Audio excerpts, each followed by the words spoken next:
Welcome to the Lean Out Your Business podcast, a show dedicated to helping entrepreneurs accelerate business growth and simplify success. I'm your host, Krista Grasso, and I've been working with businesses for more than 2 decades to help them lean out and optimize what's working while eliminating anything that's not adding value. So if you are ready to get more time back in your day, more profit in your business, and to do business differently, growing and scaling on your terms, let's dive into today's episode. Hello, and welcome to another episode of the Lean Out Your Business podcast. Today, we are going to be talking about what I call the operations evolution. And this is how the systems, the team, the structures, the planning, the processes, the back-end pieces that you have that make your engine run, that make your business run, how they evolve throughout the different stages of growing and scaling your business. So there's a few things that I think would be really helpful for you to be listening for in today's episode. The first is recognizing which stage you're currently at, because you want to be looking at, do you have in place the things that I'm sharing for the stage that you're currently at in business? And you also want to be listening for what comes next, because the way that you actually step up and level up your business is to start doing the things at the next level now. So you want to make sure that you have everything in place for the stage that you're at, and you want to start to be putting in place the things that you need next so you can evolve to that next stage when the timing is right. So first things first, let's break down the core elements of your business operations. Now, there's so much that can go into it, but the lens that I want to take on it in today's episode is specifically your planning, your systems, and your team. And what a lot of people don't realize is that the systems and the way you approach systems in your business, the planning and the way you approach planning in your business, and the structure in the way that you structure your business are in a lot of ways driven by the team that you have. Team can sometimes be an afterthought, but team is actually the backbone of so much of what you do in your business. If you are a CEO who wants to get out of the day-to-day of your business, which I hope you do, right? When I think about a really successful business, I think it should be 2 things. It should be scalable and it should be salable. I say this all the time with my private clients. Let's look at how we can architect an ecosystem for your business to be scalable and salable. Not everyone wants to actually sell their business, and that's totally okay. But you want a business that is salable because you want to have options. As a CEO, as a founder, as someone who is providing for yourself, sometimes for your family, you want to know that you have optionality in your business. And what you choose to do with that is entirely up to you. You may choose to work for the rest of your life. You may have zero interest in retirement. You may only want to work for the next 10 years, 20 years, 30 years, whatever that looks like. And you may want to sell the business. You may want to give the business to your employees or to a family member. You may have different things that maybe you haven't even thought about it yet, but there's something in the future that you're going to want to do if someday you no longer want to be working in your business or you no longer want to be working the way that you currently are today. So I think that salable and scalable ends up being really important considerations in how you structure things and in how you move things forward. So how do you have a business that's scalable and salable? With a team who can run it. You need a really solid team that you can trust in, that you can rely on. Your team is ultimately what allows you to get out of the day-to-day of your business, and they are the key to your business being scalable and salable. They are not only making sure that everything is run in the business and ideally running things really efficiently and really effectively. They are making sure that your clients are taken care of. They are making sure that you have a steady stream of new clients coming in. They're ultimately making sure that that incredible big, bold vision that you have, those goals that you've set in the near term, that the right things are happening at the right time to bring that to life. This all comes down to your team. Now, in the early days of entrepreneurship, sometimes you are your team, or you and a VA might be your team. Then things start to shift and things start to change, and you start to bring on maybe a few freelancers. Maybe you've got a little bit of a few different people that are supporting you.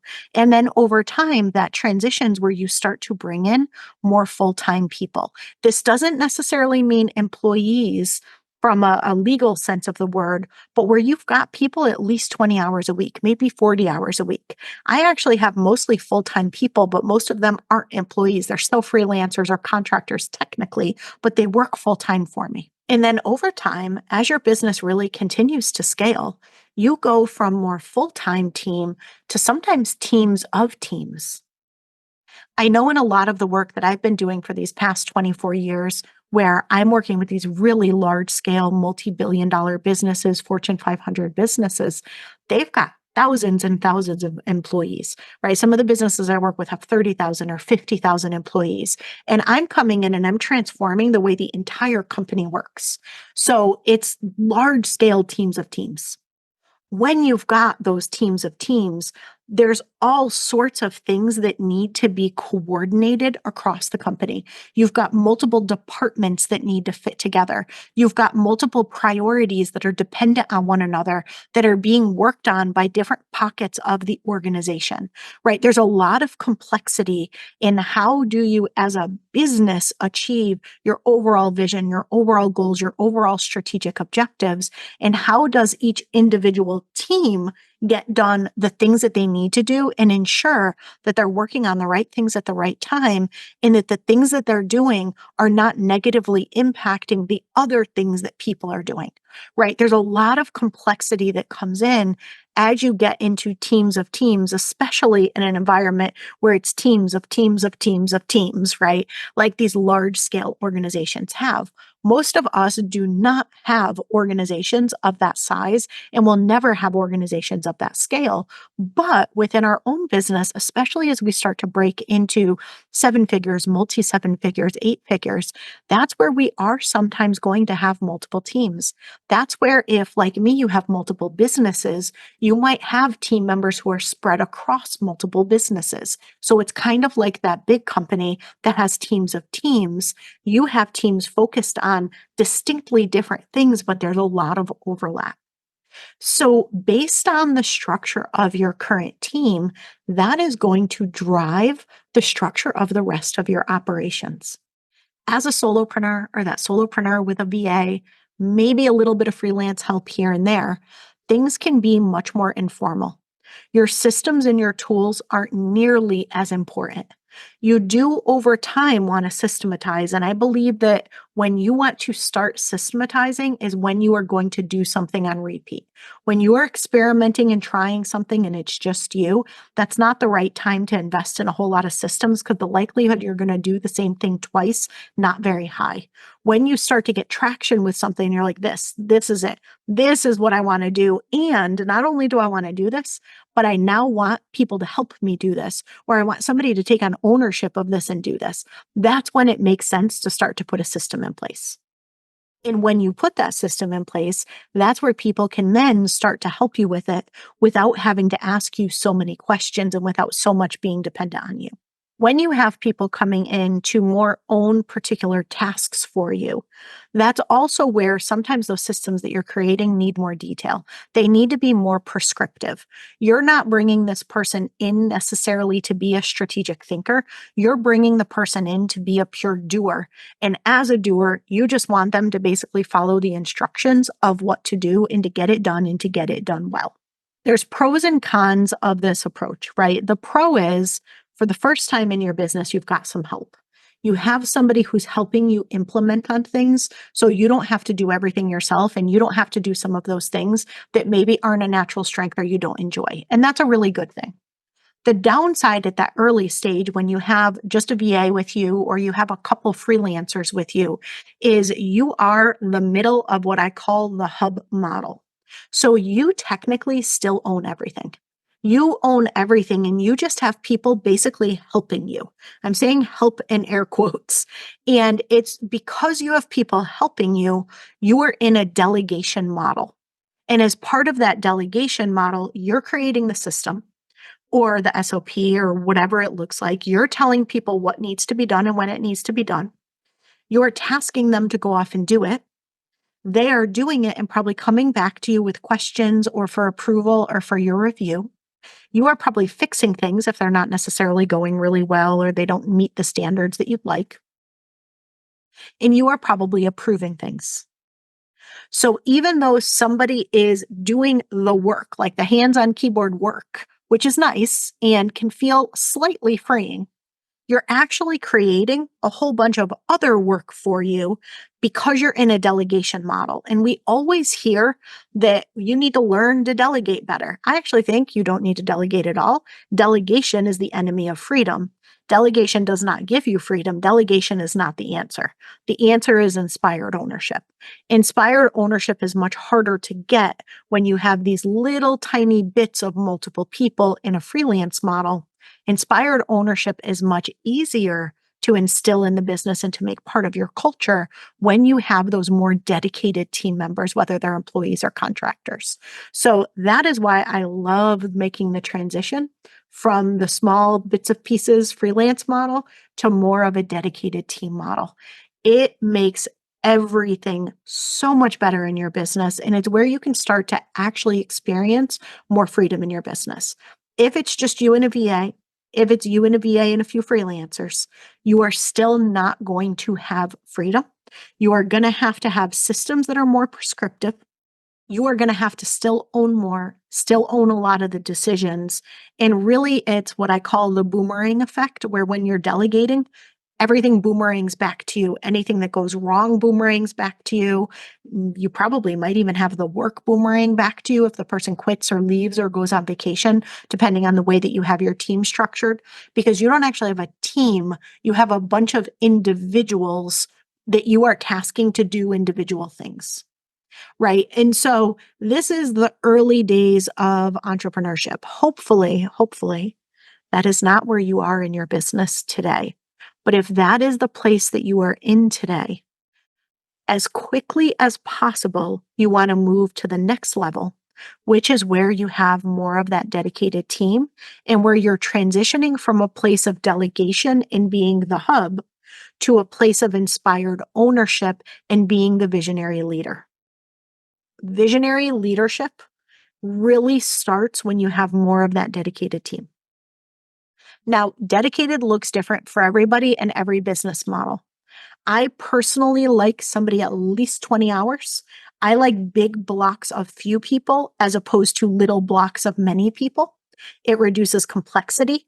It gives me more freedom and it creates more of a team dynamic so that I can create more of a true high performing team, which is where inspired ownership thrives. So let's say you've transitioned to this model. Let's say your team is still small. Maybe you've got 3 people, 5 people, 8 people, under 10 people, but you've got people who are pretty dedicated. They're 20 hours plus, many are 40 hours. So this is their job. This is their place where they work. You're not one of multiple clients that they're trying to balance, and you're not quite sure when you have their availability. They are here and they are here committed to you and committed to your success, and your vision is a shared vision that they have, which is why they're working for you. This to me is the most incredible place to be in a team dynamic. And when a lot of my clients come to me and they're still in the freelance model, one of the first things I do is try to transition them into this model. But this model is one of the most significant from an operations evolution perspective, because when you are a solopreneur and then you're going to a few freelancers, things aren't that different. You just have some people doing implementation for you. When you move to more of a dedicated team model, all of a sudden, everything changes. Your operations change. You need a different type of tooling from a system perspective. Here's something that's really interesting and that can be a little bit different than what people think with systems. The word system to me does not mean SOP. SOP is one level of system. If you've not listened to my podcast interview where I break down the 4 levels of systems, highly recommend that you go back and check out that episode. And SOP is the lowest level of system. It's your detailed system. There's actually 3 levels above that. And when most people think about systems, they think about SOPs. And a lot of people think that in order to have a team be successful, they need to create an SOP for absolutely everything that they do in their business. And that SOP needs to be highly detailed. It is 100% the opposite of that. And here's why. When you have more of a dedicated team, you are not hiring people that you are tasking to go do specific things and that you are expecting to follow a checklist and do those things in a particular way. When you have a team of people, you are bringing in strategic thinkers. You are bringing in people who are really good at what they do. So, yes, they can roll up their sleeves in a lot of cases and do the thing, but they also are strategic enough and smart enough and skilled enough and experienced enough to be able to strategically figure out what needs to get done. They are there to use their brain. They are not there to follow a checklist.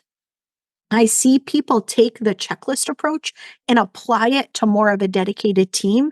And if you want employees who hate their job, if you want employees who want to leave and quit, who feel completely unfulfilled, and who treat things like a delegation model, who do not take inspired ownership and just wait to be told what to do, and who blame anything that doesn't work on, well, you didn't tell me to do that.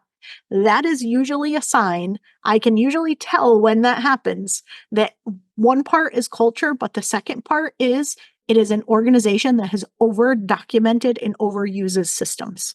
They've got detailed SOPs that they expect everybody to follow, and they are not allowing the brilliant, amazing humans that they've hired to use their gifts and use their skills and use their brain to actually do things.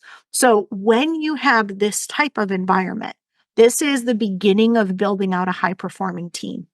And one of the ways that you do this is you want to make sure that A, you are inspiring ownership. So you're not delegating, you're not telling someone, hey, go do this. You're not checking it. You're not making the decisions on it. You're not fixing it. The person owns it and they own it end to end. They can do it on their own. They do not need you. In fact, they should be discouraged from asking you questions and asking for your help. Now, obviously, this is beyond a training period. You're going to onboard people, all of that. But this is like the running of the things that they do all the time. They holistically own the thing. They are resourceful. When they run into trouble, when they aren't sure how to do something, they collaboratively work with the other members of the team and they find answers. They will come to you when they need to, but coming to you is more as of a last resort instead of their first stop. It's a completely different way of working. It's a completely different way of approaching things. And when they are this type of person, they take ownership. They take inspired ownership. They want to do it. They want to see the result. They're owning the outcome. They're not owning checking of a box. They're owning the outcome. And they're resourceful enough to figure it out and to get it done. That person does not need a detailed SOP. A detailed SOP is going to make them not want to do it and not step up in the way that you want to. Doesn't mean they don't need a system, but that system looks different. What that system looks like is you're helping them understand what success looks like. You're helping them understand the why behind the what. You're asking them to do this, but here's why you're doing it. Here's what a successful outcome looks like. And then here's some of the guiding principles or standards. So maybe things need to be formatted a certain way or look a certain way for consistency. Or maybe you have your brand do's and don'ts as far as language that you use or ways that you approach things, right? You have your brand isms that are really important. And so what that person needs, who's part of a team that takes inspired ownership, that is not dependent on you, that is resourceful and that figures things out individually or collectively as a team before they go and ask you for things constantly, is they need guiding principles and brandisms. They need overall what success looks like, and they need to know the why behind the what they are being asked to do. That is all they need. They do not need a detailed SOP, and if you give them one, they will shut down. You are not doing yourself any favors, and you are not doing them any favors. And so this is a big, big mistake that I see. And if you think about it, In the early days, when you first started building out your team, those SOPs were what gave you a little bit of freedom. So you start to build out more team members, and what do most people do? They build more SOPs. They build more things out. It's actually the opposite. It's not what you want to do. Now, I'm not saying there's no need for detailed SOPs. There always are. To me, I think it's really important that you understand the four levels of systems and that you are creating what's needed only to the appropriate level where it aligns. Some things just need a much more high level strategic system, which is more of a visual workflow style. Some things need the next level of detail, which is more stages or phases or pillar style. You're kind of breaking things down a little bit more granular, but it's still really high level. Some things need more summary systems. You're getting into more detail, but the detail is still high level. For example, publishing of this podcast. A summary system would be post the podcast to social media, post it to the blog, post it on the different podcast platforms, right? And so if those were the three high level activities, there's a lot of detail underneath each one of those that could be defined, but that probably does not need to be defined. For example, posting this to the different podcast platforms. I use Libsyn to do that. We put everything on Libsyn, and from there it goes out to and distributes to all of the different podcast networks, players, things, right? So when I work with my team to do this, I don't create a detailed SOP that tells them exactly how to upload an episode to Libsyn, how to do all these different things. They're experts. They know how to do this. If I sent them that and took my time to create that SOP, they would probably be annoyed. They wouldn't use it. And I'd then have to maintain this thing that nobody ever needed in the first place. But what they do need is here's how I structure the title of my episodes. The title of my episode starts with the letter E, the number of the episode, a space, a bar, a space, and then the title in the first letter of each word is capitalized. That's the sort of thing that they need to know. When we do our show notes, we end our show notes with, here's the 3 ways to work with me. They don't need the detail on how to go do the thing that they're an expert at. What they need is the brandisms, the Kristaisms, the specific things that are structured a specific way for my business that might be different from what they've done when they've worked in other businesses. That's more of a summary system. It's at a high level enough that they get what success looks like. There's an example. I can do one and do a screenshot and they can see, okay, this is what it looks like. This is what it should be. Here's the guidelines and kind of what she wants to see in her show notes. Cool. Here's when she wants it scheduled. And that's all they need. They don't need screenshots on how to upload and how to save and and I see, it might sound silly as I'm saying this to you, but I see so many businesses that do this. They invest all of their time in these really detailed SOPs that are completely unnecessary, that somebody could quickly Google and find the instructions of, or that recreates the instructions on a site. Like in this example, they could just go to the Libsyn site and look at the detailed instructions for exactly what to do. And there would be no value in me recreating that in my business. But I see businesses do this a lot. And every system that's created is a system that needs to be maintained and kept up to date, and someone needs to own and someone needs to look at regularly. And so you want to be really intentional with what you do. And again, your need changes. You actually need less in the way of systems. The way your team structure changes when you have a more dedicated team. You need more in the way of systems when you have the hub model. And you are just tasking a whole bunch of people. You're delegating to a whole bunch of people to do a whole bunch of things. In that scenario, systems become much more important. So as quickly as possible, please do yourself a favor and transition from the model of a little bit of a lot of people to a lot of a few people and start to build up more of a high performing team culture. It will make things so much easier for you. Now, the other layer of this is the way that you plan. The way that you get things done look very different when it's just you, when it's you and a few freelancers, when it's you and a dedicated team, and when it's you and a dedicated team of teams of teams. And so this is why I recommend that you up-level your project management tool, but it's not just about the tool. The tool is just the vehicle. It's about the way that you approach planning. It's about the way you come together as a team to align on the highest priority things for everyone to work on.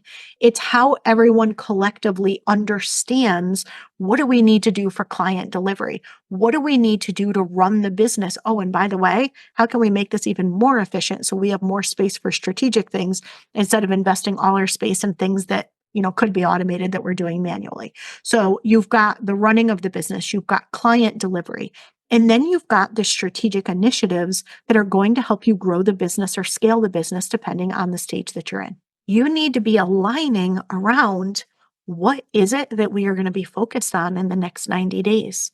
What is our focus for the year, first of all? Then what is our focus for the next 90 days? Then what are we doing this month? Then what are we doing this week? Then what are we doing this day? Right? There should be a team alignment on what that is. When it's just you, you're a team of one, you're aligning with yourself on what to do, and chances are pretty good you're winging it and you're not following with what you told yourself you were going to do yesterday anyway, right? You start to bring in more freelancers, and that doesn't work quite as well. You have to tell them what to do, which means you need to know what they need to do.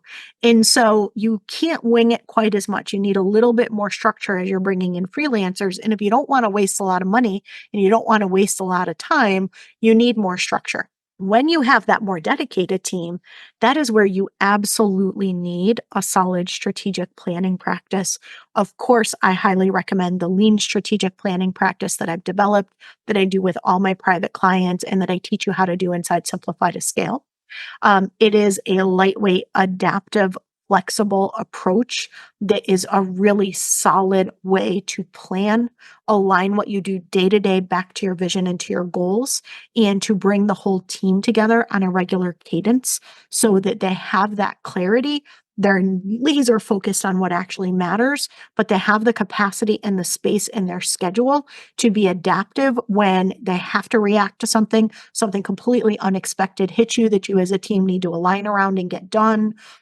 When there's an issue, when something took way longer than you thought it was going to, any number of different things that happen. Part of the lean strategic planning practice is doing the capacity based planning and leaving 30% open space to be able to adapt to those things that happen. So I won't go deep into that in this episode because I've talked about it on many episodes before. Go back and listen to the capacity-based planning episode for some of the details on how to do that, or just join me inside Simplify to Scale and we will do it together, which I'm currently enrolling new people over at leanoutmethod.com/scale. So check that out if you are ready to evolve your operations. That is what we will be doing together there. But you do want that solid strategic planning practice in place. And you want to have the right team cadences and meetings. So you're meeting regularly. What I do now is I don't actually meet with any of my team members individually, with the exception of more of like an HR meeting of, here's how you're doing. Here's your 30-day review, your 60, your 90, your 6-month. Those sorts of things, of course, are a one-on-one type of occurrence. But when it comes to planning, when it comes to alignment, we do everything together as a team. And there's ways that you want to approach that so it's really efficient. Everyone's aligned and everyone, you have confidence, is working on the right things, is crystal clear on what the priorities are. So if you're doing weekly planning, they're really clear on what the priorities are for the week and what they need to do when during that week. If you're doing monthly planning, they know at a high level, this is what we're committing to. These are the different events that we have coming up this month. These are the different launches or promotions or campaigns that we have coming up this month.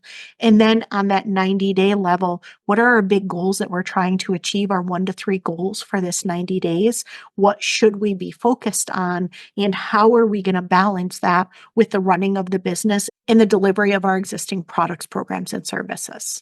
So a lot of times people think of team last, but really team is the driver in how you structure the operations of your business, the level of detail that you go into with your systems, the systems that you need, the way that you leverage systems, the way that you create and leverage a company playbook, which I recommend everybody has. That's something else that we do with you inside Simplify to Scale. And then certainly the way that you plan, the way that you connect what you and your team do on a day-to-day basis back to that overall vision that you have, so you can be confident that you are moving the needle forward and working on the things that actually matter to hit your revenue goals, to hit your profit targets, and to do those transformational strategic projects that are going to help you move the business to the next level. So which level best describes where you are in your business? Are you at the place where you're still owning and doing everything yourself as a solopreneur? Do you have that small freelance team around you? Do you have more of a dedicated small team around you? Or are you at the place where you're starting to build multiple teams? You're starting to go above 10 people. You've got different divisions that are forming, or you've got different teams of teams that are forming. That now, not only are you planning and aligning on a weekly, monthly, 90-day, annual basis within a team, but you now are planning across teams and across multiple different things, whether that's within one business that you have or whether you're sharing resources across multiple businesses, which is what I do. Whichever level that you're at, make sure that you have the right structure to support you and be looking ahead at what comes next so that you can get yourself out of the day-to-day. You can have a business that's scalable and salable, and that your operations are evolving to be able to support the growth that you want to see in your business this year and in the years to come. So as I shared, this is what we do together inside Simplify to Scale, which is my 6-month mentorship for CEOs who are scaling their business, who are in that messy middle between multi-6 and multi-7 figures, who have a small team and are sometimes at the cusp of moving from more of a freelance team to more of a dedicated team, or who have that dedicated team, but really want to build a high-performing team culture, a culture of inspired ownership, so they can get out of the day-to-day and they can put the right ecosystem around them to be able to support having a scalable and salable business. If this sounds like the place that you are at in your business, I invite you to head over to leanoutmethod.com/scale, check out the program, see if it's a good fit, and submit an application. We'll hop on the phone, we'll chat, and we'll get you started in the twice monthly calls with me, where you get twice per month, where you get my insights, my feedback, my eyes in your business, and as well as access to the entire Simplify to Scale framework to go ahead and uplevel your strategy planning systems team and insights SPSTI, which you've heard me talk about probably many times over on this podcast. Thanks so much for tuning in. I hope you got a lot of value out of this episode. I will see you again next week. Thank you for joining me for another episode of the Lean Out Your Business podcast. I hope you got a lot of value and actionable insights from today's show, and would love if you take a moment to leave us a review. If you have any questions on today's episode or on how to lean out your business, join us over in our private Facebook community, where every week we do live training and Q&A, and I'd love to have you be part of the conversation. Head to leanoutmethod.com/group to join us. And before you go, be sure to subscribe to the show so you're the first to know when we release a new episode. We'll see you next week.